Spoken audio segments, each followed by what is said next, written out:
Hello दोस्तों, आपका स्वागत है आज के नई वीडियो में। आज अपन बात करने वाले हैं फिर से नए क्वेश्चनों की। क्या कुछ क्वेश्चन पूछे गए हैं आपने? दूसरी चीज, आज का जो बाजार है बिल्कुल नॉर्मल है, बिल्कुल साइडवेज है। ठीक है ना? जो कंपनीज है वो तो अच्छी चली हैं, जो आपका अगर पोर्टफोलियो में देखोगे कंपनियां तो अच्छी चल रही हैं, बट जो बाजार है वो साइडवेज था। ये तो हो गई बाजार की बात। अब चलते हैं किसमें, क्वेश्चनों पे। तो चलो शुरू करते हैं। Sir, is it possible to get 18% plus CAGR for 30 year और more from big portfolio? 18% CAGR मिलना इज अ, एक तरह से कह सकते हो फिनोमिना टाइप है। मिल भी सकता है, नहीं भी। उसका रीजन मैं बताता हूँ। जैसे अगर कोई इंसान 20 साल पहले बड़ा पोर्टफोलियो बना के रहा और आज तक वो इन्वेस्ट कर रहा था, तो उसको 18% प्लस CAGR आ रही होगी, क्योंकि अभी चल रहा है bull run.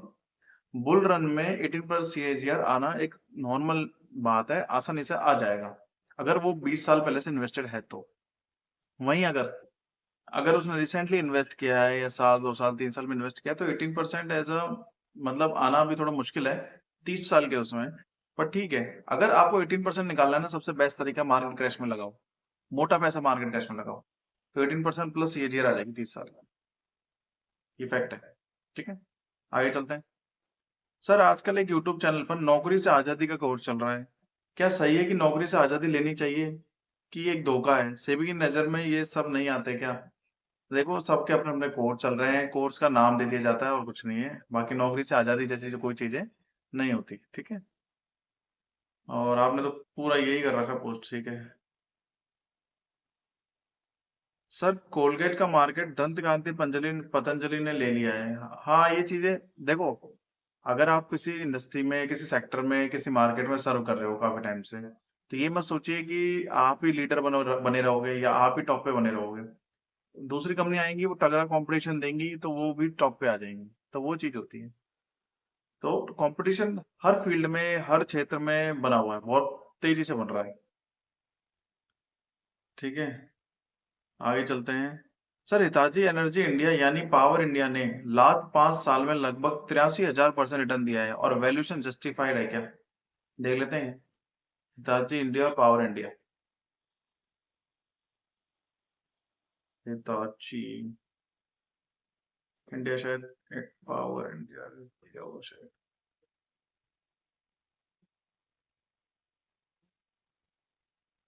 Hitachi energy India है। पिछले 5 साल में 896 से 12,000 हो गए, 8 चौक 32, 40 गुने का तो रिटर्न है लगभग। ठीक है ना? वैल्यूएशन ठीक है, वैल्यूएशन का पूछो। 40 का प्राइस टू बुक है। अगर आप मेरे साथ जुड़े हुए होंगे तो आपको पता ही, मैं प्राइस टू बुक नहीं देखता कभी कभी, हमेशा ये देखता हूँ कि ग्रोथ क्या कहती है।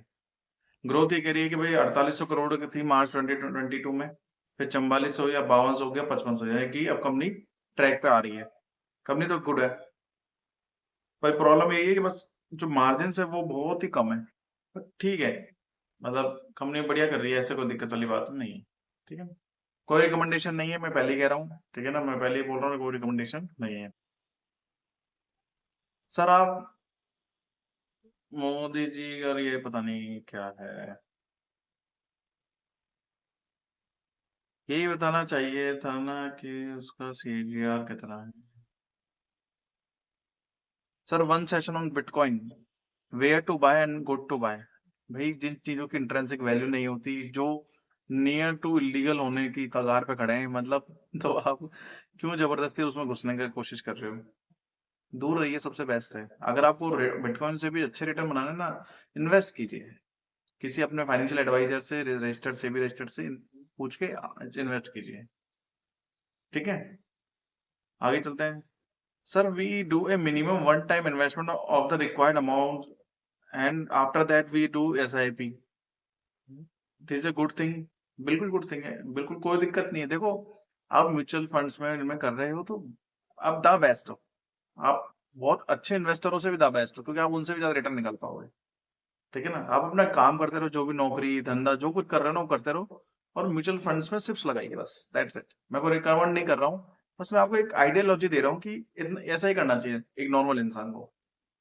ठीक है सर, मैंने बजाज हाउसिंग फाइनेंस से थोड़ा कमा लिया, ठीक उसी तरह जैसा आपके अनुमान से स्टॉक को लेकर एकदम सही है। सर, कोई चाहे कुछ भी कहता रहे। Thank you sir, thank you very much. आपने कमा लिया, निकाल दिया, बस। मैंने पहले ही कहा था, जो आईपीओ जो मैक्सिमम लोग रिटेलर्स लगाते हैं ना, वो लिस्टिंग इनकी वजह से लगाते हैं। उनको और कोई मतलब ही नहीं होता कंपनी को, उन्होंने देखा भी नहीं होता। Sir please explain IPO and demerger route of subsidiary company, which route is beneficial for parent company, please explain. देखो, किसी भी कंपनी के लिए डीमर्जर से भी पैसा बनता है और आईपीओ से भी पैसा बनता है। आईपीओ में फायदा ये हो जाता है कि पूरा पैसा मार्केट से उठा लिया जाता है। जिसको निकलना होता है वो सेल के जरिए ऑफर फॉर सेल दे दिया जाता है उसको, जो निकल जाता है अपना पैसा लेके, जो भी मार्केट से उसने पैसा उठाया है। और जो बाकी का फ्रेश जो है वो कंपनी के अंदर आ जाता है, बस फर्क ये पड़ता है। सर स्टील प्राइसेस 3 साल के लो पी हैं, पर स्टील कंपनी के रिजल्ट अच्छा ही आ रहे हैं। जब स्टील के प्राइस बढ़ेंगे तो रिजल्ट और अच्छे आएंगे, तो स्टील स्टॉक्स के ले या कब। देखो स्टील कंपनी क्या है ना, हाईली, जिनके पास देखो पाइप जो क्या बोलते हैं, गुड्स होता है ना, गुड्स उसके अगर प्राइस नहीं है, तो अगर गुड्स की अगर परचेसिंग पावर नहीं है, तो वो कंपनियां हमेशा अंडर वैल्यूड ही मिलेंगी आपको। जैसे स्टील हो गया, मेटल, मतलब इनके पास नहीं है प्राइसिंग पावर। ये जो तय चल रही है मार्केट में गवर्नमेंट के थ्रू, बस वही चली आ रही है। ठीक है ना, तो इनके हमेशा पी आपको सस्ते मिलेंगे। सर 50 का प्राइस टू बुक है और 30% ग्रोथ है, विच इज के सॉल्व। अच्छा जी। के सॉल्व एक अच्छी कंपनी, मैंने भी पहले देखा था। के सॉल्व वाकई में ठीक कंपनी, मैं रिकमेंडेशन नहीं कर रहा हूँ, पहले ही कह रहा हूँ। ठीक है ना, के सॉल्व अच्छी है, अभी साइडवेज चल रहा है इसका हिसाब किताब। और वो क्यों चल रहा है? क्योंकि मार्जिन कम हो गए हैं। मार्जिन देखो, ये कंपनी पहले 42% कम का मार्जिन था, 38% अभी कम मार्जिन है। मार्जिन कम हो गया है, बट मार्जिन ये भी बुरा नहीं है। बट हुआ क्या, उससे नुकसान क्या हुआ? नुकसान इन्वेस्टर को हुआ कि कंपनी में जिसने इन्वेस्ट किया वो थोड़ा सा डाउन ट्रेंड में, या एक तरह से कहूँ साइडवेज में आ गया, उसका रिटर्न नहीं बना तुरंत। क्यों ऐसा? क्यों? क्योंकि प्राइस टू बुक 50 पे खड़ा है। अगर 50 के प्राइस टू बुक को मेंटेन करना है, मैंने पहले ही कहा था, अगर किसी भी हाई प्राइस टू बुक को मेंटेन करना है, तो उसका एक ही तरीका है, ग्रोथ कंपनी को एक्सपोनेंशियली देनी पड़ेगी। बिल्कुल, बिल्कुल ऐसी ग्रोथ देनी पड़ेगी जो, मतलब बहुत तेजी वाली। ठीक है ना, बहुत फास्टेस्ट ग्रोथ देनी पड़ेगी। अब इसने क्या करा, धंधा तो बढ़ा दिया पर मार्जिन गिरा दिया, तो स्वाभाविक बात है कि कम धंधा, शेयर प्राइस गिरेगा। बाकी ये जो मार्जिन है वो भी गलत नहीं है। Sir please 2 minute analysis, home appliances sector में बीपीएल और आईएफबी हिंदू, which is one is best? I want to buy because most of people love IFB product in market. देखो मैं कोई बाय रिकमेंडेशन नहीं दे रहा हूँ, पहले ही कह रहा हूँ। आपने पूछा बीपीएल कैसा है और भारत पेट्रोलियम की बात कर रहे हैं क्या आप? और आईएफबी हिंदू, ये कौन सी है आईएफबी हिंदू? जरा देख लेते हैं। आईएफबी इंडस्ट्रीज तो सुना है। हाँ, आईएफबी इंडस्ट्री, तो सीधी सी बात है ना sir, IFB industry far better है, वो कंज्यूमेबल ड्यूरेबल्स बना रही है। आप उसके प्रोडक्ट, आप किसी कंपनी के, मतलब धंधा तो देखो, प्रोडक्ट तो देखो। क्या है यार सर, आगे चलते हैं।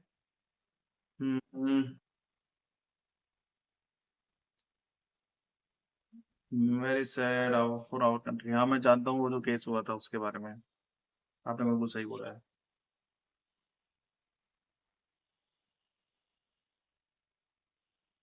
Sir please discuss about Concor share decreasing since last 4 months. Last 4 month से कॉनकोर गिर रहा है, देख लेते हैं क्या रीजन है इसके पीछे। कॉनकोर कौन सा, आपने बताया भी नहीं अभी, ये तो कॉनकोर की तो बहुत सारी हैं। कॉनकोर बायोटेक है, ड्रग्स है, कॉर्पोरेशन है, कौन सा है कॉनकोर? कॉनकोर बायोटेक तो वो नहीं चल, सही चल रहा है। कॉनकोर ड्रग्स तो बहुत 36 करोड़ का, आप पूरा लिख देते हैं या तो कंपनी का नाम, तब जो कुछ आता सेट है।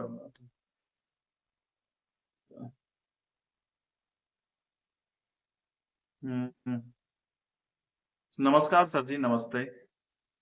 Can you please suggest a company TIL has stake in multiple company, CG power में 58%, शांति गेयर में। जब कोई कंपनी मल्टीपल कंपनीज में बहुत हाई स्टेक ले रही होती है, तो एक बात समझने की होती है कि वो कंपनी फिर गुड्स और धंधे का काम नहीं कर रही है, वो बिजनेस पे फोकस नहीं कर रही है, वो just like a investment company बनती जा रही है।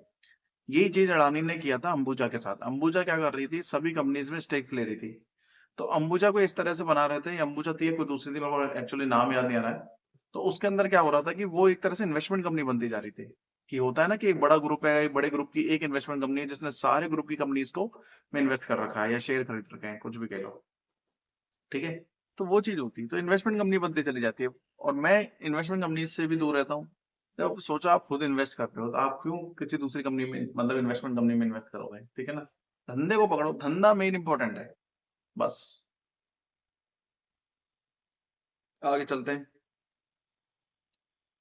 Sir, how to check if a stock is available for FNO? बहुत ज्यादा तगड़ा सवाल पूछा भाई साहब। सीधे सिंपल तरीका है ना कि आप जाओ अपने कोई भी डीमैट ब्रोकर अकाउंट में, उसमें एफएनओ के सेक्शंस अलग होते हैं, वहां पे लिस्ट ऑफ स्टॉक्स आ जाएंगे, उसमें दिख जाएगा। या कोई कंपनी के नाम से सर्च कर लो, उसमें भी आ जाएगा।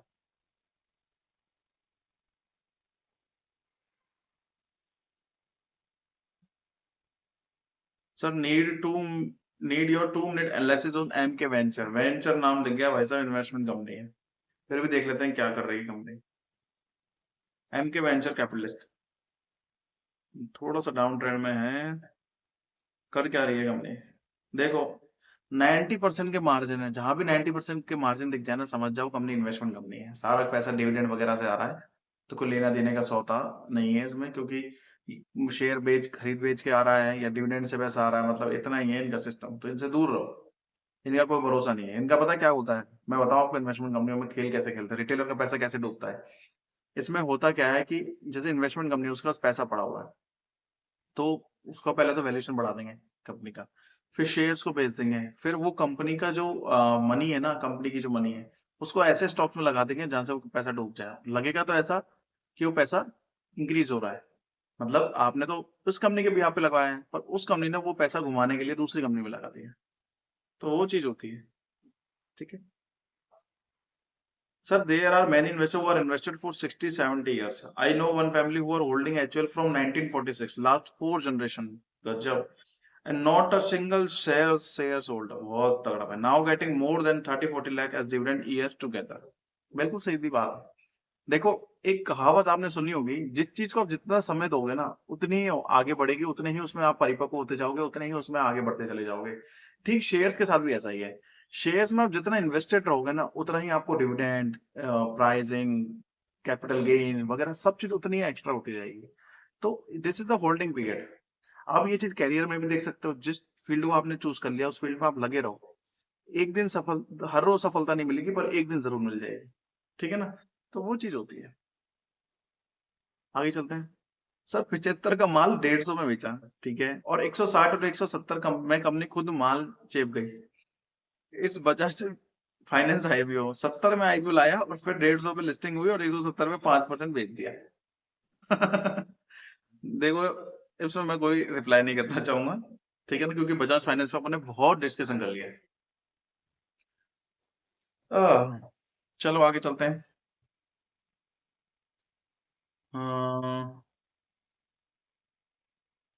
Sir, I entered market in 1994 by holding some promising pharma stock like Glenmark, Cadila, IT, like TCS, Tata Elxsi in good numbers.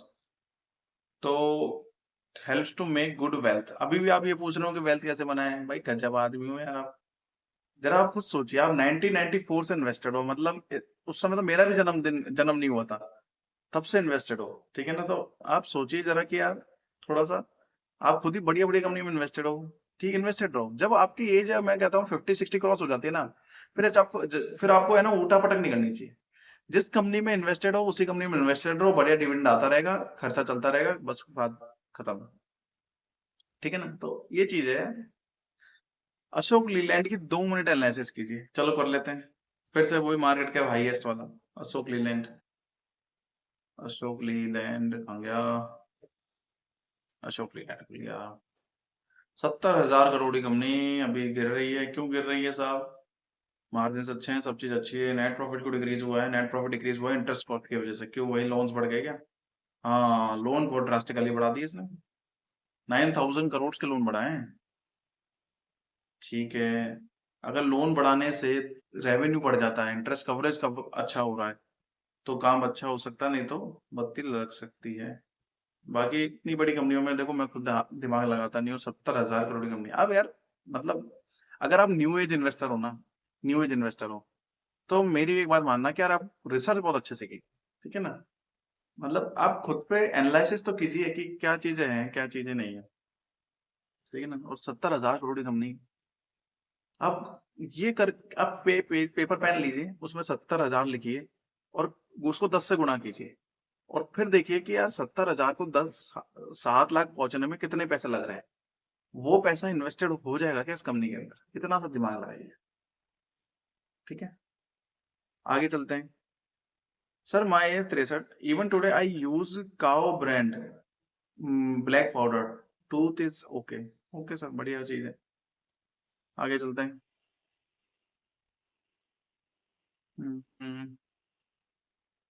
Sir please take my question ले लिया, चलो आपका question. PVR INOX like turn around, please take 2 minute analysis. PVR INOX, PVR INOX turn around हो रहा है in terms of numbers, in terms of future I think this is fade out. उसका reason मैं आपको बताता हूँ क्यों। हाँ, पीवीआर इनॉक्स में कुछ तो अच्छा हो रहा है, अभी जून के रिजल्ट इतने अच्छे नहीं आए थे उसके। ठीक है ना, धंधा भी गिर गया और वो भी गिर गया। देखो क्या हो रहा है ना, आज के समय में हो क्या रहा है, आप अपने आप को इंडिया को कंपेयर करो यूएस से। तो हो क्या रहा है कि जो सिनेमा वाली इंडस्ट्री है उसमें जो ऑक्यूपेंसी है ना वो थोड़ी मेरे को लगता है ड्राइड आउट हो रही है। रीजन बीइंग कि आप जैसे नेटफ्लिक्स में अगर आप सब्सक्रिप्शन वगैरह दो, 150 रुपए, 250 रुपए जो भी महीने का है, वो सब्सक्रिप्शन दो, आप घर बैठे काफी सारी वेब सीरीज, काफी सारी मूवीज देख सकते हो। जो पीवीआर इनॉक्स वगैरह चीजें हैं, जितने भी सिनेमाज है ना, वो पिक्चर मूवी देखने के लिए नहीं बने हैं। वो बने हैं कि अपन किसी के साथ जा सकें, बस वहां जाके थोड़ा बहुत एंजॉयमेंट कर सकें। बस उनको मूवी देखने से मतलब नहीं, क्योंकि मूवी ऑलरेडी मतलब कितने सारे ओटीटी प्लेटफॉर्म से उन पे आ जाएगी। और मूवी देखने से मतलब है, आप कभी नोटिस करना, अभी दोस्तों के साथ जाते हो, दोस्त कभी ये नहीं कहता कि फलाना मूवी देखनी है। वहां जाके डिसाइड होता है कि यार कौन सी मूवी देखनी है, कॉमेडी देखनी है, वो हॉरर देखनी है, या फन टू ड्राइव देखनी है, मतलब कौन सी मूवी देखनी है। ठीक है ना, तो वहां जाके डिसाइड होता है। क्यों? क्योंकि मूवी देखने का तो उद्देश्य था ही नहीं। उद्देश्य क्या था? एंजॉयमेंट का। बस ये रह गया है। तो उस वजह से इनके जो नंबर्स हैं वो अच्छे दिख रहे हैं। ठीक है ना, ये कारण। आगे चलते हैं। हम्म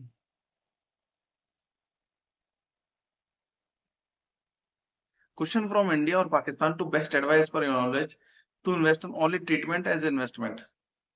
नहीं नहीं, इन्वेस्टमेंट तो देखो, इन्वेस्टमेंट तो जरूरी है एक इंसान की लाइफ में। मैं आपको सच बता रहा हूँ, अगर आपको है ना, मतलब वाकई में 40-50 साल की उम्र के बाद वाकई में आराम करना है ना, तो इन्वेस्टमेंट इज मस्ट। मतलब इन्वेस्टेड रहिए, और खास तौर पे मार्केट में ही रहिए। मैं आपको मतलब ये सलाह दे रहा हूँ, इसमें कोई गेड़ से भी गाइडलाइंस का उल्लंघन नहीं कर रहा। बस मैं आपको बस ये कह रहा हूँ कि आप इन्वेस्टेड रहिए, पर खासकर मार्केट में ही रहिए। ठीक है ना। अ, सर आपके एग्जिट एक्सपीरियंस शेयर कीजिए नए स्टॉक्स में। I want to know the thought process, the dilemma kind of. देखो मेरा एग्जिट एक्सपीरियंस ऐसा है कि मेरे लिए कंपनी के बिजनेस मैटर करता है। अगर बिजनेस कंपनी नहीं ला पा रही है, एक क्वार्टर ठीक चला लिया काम, 2 क्वार्टर चला लिया काम, तीसरे क्वार्टर पे अगर कंपनी बिजनेस नहीं ला पा रही है, I am exit from that company. ठीक है ना, अपना वो हिसाब नहीं है कि यार 20-30-40 साल में, मैंने पहले भी कहा था कि पैसे को, इन्वेस्टेड पैसे को मुझे इसी उम्र में यूज करना है। मुझे शो ऑफ नहीं करना कि यार मेरे पास 1000 करोड़ की संपत्ति की 5000 करोड़ की संपत्ति, अगर मैं उसको यूज ही नहीं कर पाऊँ तो वो सब बेकार है, जीरो है। ठीक है ना, तो उस पैसे को अगर यूज ही करना है तो मुझे अपनी ही लाइफ में करना है। इन्वेस्टमेंट का मतलब ही ये होता है। ठीक है ना sir. Earlier IPO was having NRI quota, now such quota is not available, any reason? देखो प्रोसेस वगैरह चेंज हुई है, ऐसा कोई जरूरी नहीं कि एनआरआई कोटा नहीं हो। थोड़ी प्रोसेस वगैरह चेंज हुई है, और कुछ शायद कुछ पर्टिकुलर स्टॉक्स में ऐसी बात है। ठीक है, if you had bought 100 shares of Colgate Palmolive India in 1978, अगर आप 1978 में कॉलगेट के शेयर ले लेते, the approximate price per share at that time would have been around 10. Since then, Colgate has issued multiple bonus share over the years, significantly increasing the number of share you would hold today. 3, 5, एक करके उन्होंने मतलब पूरी calculation करी है। तो आपके पास value of total होते 2.34 मिलियन, यानी कि लगभग लगभग 23 करोड़ रुपए। ठीक है ना, 2.34 यानी 23 करोड़ रुपए के आसपास होता है, अगर आपने 100 शेयर भी ले लिए होते हैं 1000 रुपए के, ऐसा कुछ बोलना चाह रहे हैं। ठीक है ना, ये चीज बोलना चाह रहे हैं। ठीक है ना, नहीं 20 लाख रुपए के होते शायद, हाँ 20 लाख रुपए के होते, 23 लाख रुपए के होते, अगर 1000 रुपए के शेयर बाय कर ले जो। तो calculation does not include dividend, dividend calculate नहीं करी है, और column paid over the years adding even more value to your investment. बिल्कुल सही बात है। मैंने आपको कहा क्या कहा, आप जिस भी चीज को जितना समय दोगे ना, वो उतना ही ग्रो करेगी, उतना ही आगे बढ़ेगी। मान लो आपके पास एक पोर्टफोलियो है, सपोज कीजिए 40-50 साल हो गए उस पोर्टफोलियो को, उसमें केवल 5 ही स्टॉक है या 10 स्टॉक मान लेते हैं, कैलकुलेशन 10 स्टॉक है, और 10 में से मैं कहता हूँ कि 8 डूब गए। मतलब आपने पर कंपनी में हजार रुपए लगाए उस 40 साल पहले। टोटल कितने पैसे लगे? 10,000 रुपए लगे 10 कंपनी के हिसाब से। उसमें से 8 कंपनियां 8,000 रुपए कचरे में गए, डूब गए, कंपनी बर्बाद हो गई, डीलिस्ट हो गई, पता नहीं क्या हो गया। दो कंपनी ऐसी थी कि वो 1,000 रुपए 2,000 रुपए, दो कंपनी ऐसी थी वो बन गए 10 लाख 20 लाख 1 करोड़ ऐसे बन गए। सपोज कीजिए 40 साल की अगर आप एवरेज ही फैलाओगे, 20% ब्याज भी डालोगे तो कितना आता है? अगर मैं आपको कैलकुलेट करके बताऊं, एक्चुअल में लमसम कैलकुलेटर बोलते हैं, ठीक है ना? एक अब ये सोच के देखिए, आप इन्वेस्टमेंट को हल्के में मत लीजिए। इन्वेस्टमेंट बहुत अच्छी प्यारी चीज है। मैं आपको बताता हूँ, एक मिनट। हाँ, ये रहा खुल रहा है। आप यकीन नहीं करोगे कि क्या कुछ मिल सकता है। आई वॉन्ट टू इन्वेस्ट 10,000, ठीक है ना? अच्छा, 30 सालों का कैलकुलेट, 30 साल के लिए कैलकुलेट कर रहे थे, ठीक है ना? कितना रिटर्न मिलेगा? अरे यार, ये तो कैलकुलेटर भी थोड़ा गजब ही है इसमें। हम्म, चलो, मैंने ग्रो का कैलकुलेटर खोल लिया लमसम कि यार आपने आपने इन्वेस्ट किया था 10,000 रुपए, ठीक है? अगर नॉर्मल रिटर्न भी पकड़े,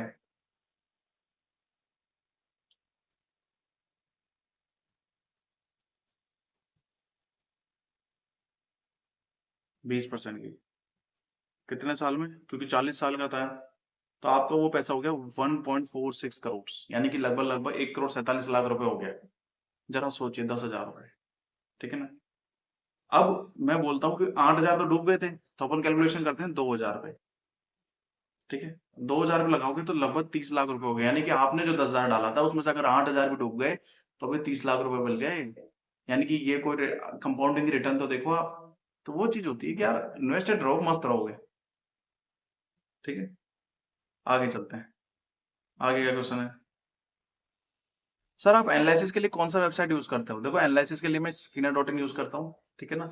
बहुत बेस्ट तरीके से एनालिसिस हो जाती है। कई बार कुछ डेटा गलत होता है पर वो भी उसको रेक्टिफाई कर देते हैं, ठीक है ना? और इस कभी डीप एनालिसिस करने हो तो, और एक्स्ट्रा एनालिसिस करने हो तो आप ट्रेंड लाइन पे जा सकते हो। ट्रेंड लाइन भी अच्छा है, ठीक है? वहाँ थोड़ा सा कस्टमाइजेशन अच्छा है। Sir, hello sir, please address my personal financial problem without taking my name. I am 42-year-old and divorced, paid permanent alimony. I had invested 50 lakh in your small case. I have no liability in life now. How should I spend my life till my end, even time, as I don't think I will marry again. I am living with my parents. They are fit and earning sufficient. I am worried what will I do and spend my time after them. And what will I do with money? I has no greed to accumulate. What will I do with money before I leave the world? And will I have ever table full India as I cannot go till now due to my disbursed marriage past and worry of loneliness parents now. Please take each point as I think may help several people like me, but they hesitate to ask. देखो, जो भी sir आप हैं, जो भी हैं, अगर आपके पास 50 लाख रुपए है तो आपको, आप 42 साल के हो, आपको तो दोबारा शादी भी नहीं करनी है आपको, जिस हिसाब से आपने बताया। तो आपको क्या करना चाहिए, जो ये 50 लाख है ना, इसको इन्वेस्ट कर, आपने इन्वेस्ट अच्छी जगह किया है, अच्छी जगह इन्वेस्टेड रहने दीजिए और ट्रैवलिंग कीजिए। अगर आपके पास टाइम है ना तो ट्रैवलिंग कीजिए, ठीक है ना? इंडिया घूमिए, इंडिया से बाहर विदेश घूमिए, फॉरेन टूर कीजिए, ट्रैवलिंग कीजिए। कुछ काम कर रहे हैं, काम भी करते रहिए, साथ साथ में वीकेंड्स में ट्रैवलिंग कीजिए। इससे क्या होगा, लाइफ आपकी थोड़ी अच्छी हो जाएगी और बहुत इजी वे में आगे चलता है। अपने जो पेरेंट्स हैं उनको भी लेके जाइए। अब घर में कार है तो कार से लेके जाइए, ज्यादा मजा आएगा। रास्ते में बैठ के कहीं खाना खाइए, मतलब बहुत अल्टीमेट लेवल का मजा आता है। ट्रेन से जाइए, फ्लाइट से जाइए, हर ट्रेवल को यूज कीजिए। ऐसा नहीं है कि फ्लाइट से ही जाना है, बहुत पैसा है तो फ्लाइट से ही जाना है, बहुत पैसा है तो गाड़ी से जाना है। ट्रेन से भी जाइए, ट्रेन का भी अलग मजा है। आप एसी की टिकट कराइए, ट्रेन का भी अलग ही मजा है। वहां पे और 10 लोग मिलते हैं, उनसे भी बातें होती हैं, अपनी जितनी भी फ्रस्ट्रेशन है ना वो सब दूर हो जाती है। कार में जाते हो तो अलग लोगों से बातें नहीं हो पाती, केवल बैठे रहो, गाने चलाते रहो, चलते रहो। फ्लाइट में जाते हो तो ज्यादा बात नहीं कर पाते क्योंकि वहां पे सब लोग नॉर्मल होते हैं और ज्यादा टाइम भी नहीं मिलता, 1-2 घंटे में आप मुश्किल से पहुंच जाते हो। पर ट्रेन का एक अलग ही मजा है। 6 कंपार्टमेंट होते हैं, 6 टोटल सीट होती है, 2 इधर होती है, 8 लोग होते हैं, 8 तरीके के लोग मिलते हैं। बड़ी बड़ी ट्रिप्स प्लान कीजिए उसी में। आपको सपोज करे हो दिल्ली से बैंगलोर ही जाना है, ट्रेन से जाएंगे, भले से 3 दिन में पहुंचे, पर मजा जिस लेवल का आएगा ना वो अल्टीमेट होता है। ठीक है ना? वो मतलब लाइफ को आप एंजॉय कीजिए, ठीक है? आपके साथ जो हुआ उसके लिए मैं बहुत मतलब फील करता हूँ। बट अब लाइफ को आप एंजॉय कीजिए, ट्रैवलिंग कीजिए और ये मत सोचिए कि 50 लाख को मुझे 500 करोड़ बनाना है, ये मत सोचना। इससे क्या होगा, लाइफ को एंजॉय नहीं कर पाओगे। बस ये सोचिए कि यार अपने इन्वेस्ट कर दिया, डिसेंट अमाउंट बढ़ता रहेगा, जिस हिसाब से बढ़ना होगा बढ़ जाएगा। उनकी हेडक है, हमने तो सौंप दिया, सीए पे होल्डर उसको सौंप दिया, वो उनकी हेडक है, ठीक है? अपना तो बस घूमते रहिए और मस्त रहिए। सर क्या अनलिस्टेड शेयर लेने चाहिए? Example NSDL, SBI, AMC, Swiggy, OYO, etcetera. देखो अनलिस्टेड शेयरों से दूर रहो क्योंकि कुछ नहीं है, कोई सेंस निकलेगा नहीं और ये सब चीज होती रहेंगी। देखो उनमें क्या होता क्या है ना कि यार आपको जो शेयर बेचा जा रहा है वो ऑथेंटिक है कि नहीं है। फिर इन शेयरों में बहुत सारे बदलाव भी हो जाते हैं। फिर आप आरटीए से अपने डीमेट अकाउंट में पिन भी करवाना करवाते हो, बहुत सारी चीजें होती है। ठीक है। सर क्या मंदिर को भी लिस्ट किया जा सकता है लाइक तिरुपति? अरे यार आप कैसी बात कर रहे हो? मंदिर को कैसे लिस्ट किया जा सकता है? शेयर मार्केट में क्या लिस्ट होता है? कंपनीज लिस्ट हो रही थी, प्राइवेट लिमिटेड जो कंपनीज होती है, पब्लिक लिमिटेड जो कंपनी होती है, वो अपने आईपीओ के थ्रू उसमें लिस्ट होती है। मंदिर को आप कैसे लिस्ट कर सकते हो? ठीक है। अ, एक शेयर है 1280 शेयर बन गए हैं। एक शेयर 1280 शेयर बन गए हैं सिंस 1982 से। बन सकते हैं, कोई दिक्कत नहीं है। 7 टाइम बोनस इशू हुआ था जिससे जो उसकी फेस वैल्यू थी वो रिड्यूस हो गई, 10 रुपए से 1 रुपए आ गए। 25 रुपए का 47 लाख 5 हजार रुपए बन गया है सिंस 1978 प्लस कंटिन्यूस डिविडेंड। हाँ तो सर हो सकता है, ऐसे कोई बड़ी बात नहीं है सर, ये चीज हो सकती है। शेयर मार्केट में एवरीथिंग इज पॉसिबल। एक इंसान उसने अज्यूम भी नहीं किया होगा इतना पैसा वो देख सकता है, और एक इंसान उसने अज्यूम भी नहीं किया इतना वो लॉस भी देख सकता है। तो दोनों पॉसिबिलिटीज है, ठीक है ना?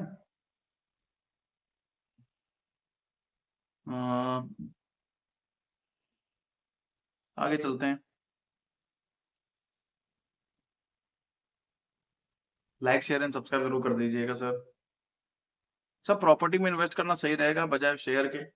देखो सर, ये होता है आपके रिस्क एपिटाइट। मैं कोई इन्वेस्टर नहीं हूँ, नहीं मैं कोई ऐसा आपका एडवाइजर हूँ।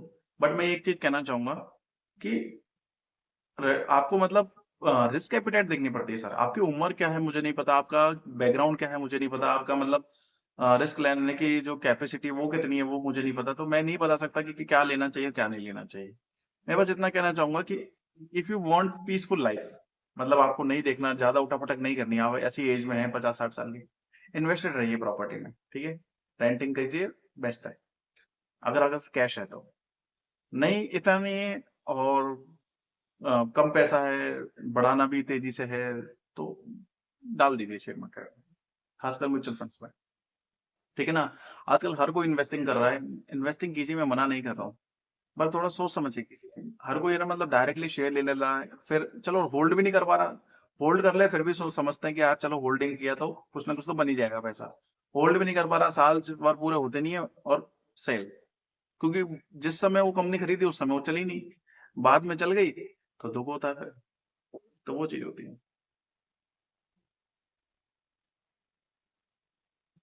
Sir I am a shareholder from 20 साल प्लस, नॉट सेल सिंगल शेयर। बहुत अच्छी बात है सर।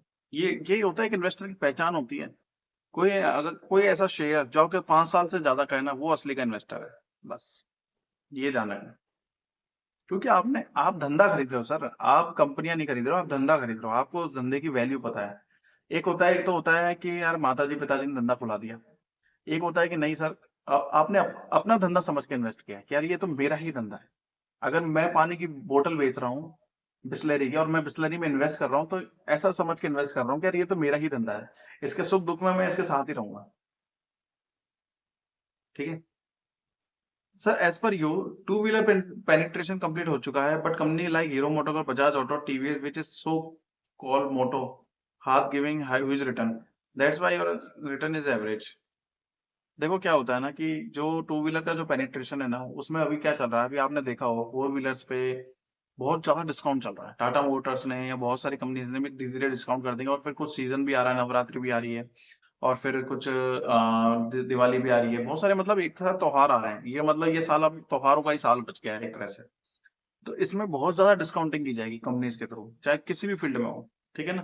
तो बहुत ज्यादा रिटर्न्स के एज्यूम नहीं कर सकते कि यार बहुत अच्छे रिटर्न्स या बहुत अच्छी नेट प्रॉफिट्स अपन को देखने को मिल सकते हैं, ठीक है ना, क्योंकि डिस्काउंटिंग बहुत हाई लेवल पे जाएगी, कंपटीशन हाई है इस वजह से, ठीक है। सर मैं 22 साल का हूँ, मेरा सैलरी 1 लाख इन हैंड है, मुझे स्टॉक्स में इन्वेस्ट करना है चाहिए या पहले ट्रैवल और घर वाला ड्रीम पूरा करना चाहिए? देखो ट्रैवल वाला तो ठीक है, घर वाला तो मेरे को लगता नहीं कि आपको 22 साल की एज में और लोन लेके या फिर कुछ करना चाहिए।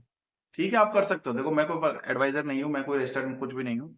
पर लास्ट सवाल आज का कि आपको करना, आपको ट्रैवलिंग जरूर करनी चाहिए। ट्रैवलिंग से क्या है ना, बहुत चीज सीखते हो यार लाइफ में, है ना, मतलब आपको ये नहीं लगता कि लाइफ में कि आपने जो अभी प्रेजेंट सिचुएशन है कि वहीं तक रहना है, इससे भी आगे बियॉन्ड जा सकता है, जाना जा सकता है।